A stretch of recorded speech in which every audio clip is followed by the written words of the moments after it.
శుభోదయం అందరికీ. నా పేరు ఆరాధ్య. నేను కేపీ పాఠశాలలో 6వ తరగతి చదువుతున్న విద్యార్థి. ఈరోజు భాషా భాగాలు నేర్చుకున్నాం. భాషా భాగాలు 5 రకాలు. అవి నామవాచకం, సర్వనామం, విశేషణం, క్రియ, అవ్యయం. మొదటి నామవాచకం. పేర్లను తెలియజేసే పదాలను నామవాచకం అంటారు.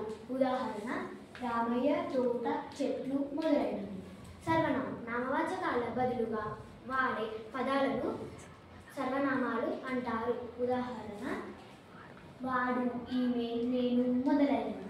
విశేషణం నామవాచకాల యొక్క కానీ సర్వనామాల యొక్క కానీ గుణాలను తెలిపే పదాలను విశేషణం అంటారు. ఉదాహరణ అవి ఎర్ర గులాబీలు, ఇది పెద్ద సూట్ కేసు. క్రియ కర్త చేసే పనిని తెలిపే పదాలను క్రియలు అంటారు. ఉదాహరణ పావని పాట పాడుతున్నది. అవ్యయం లింగ వచన విభక్తిల చేత మార్పు చెందని పదాలను అవ్యయం అంటారు. ఉదాహరణ అక్కడ, అయ్యో, ఓహో, ఎలా, ఆహా. ధన్యవాదాలు.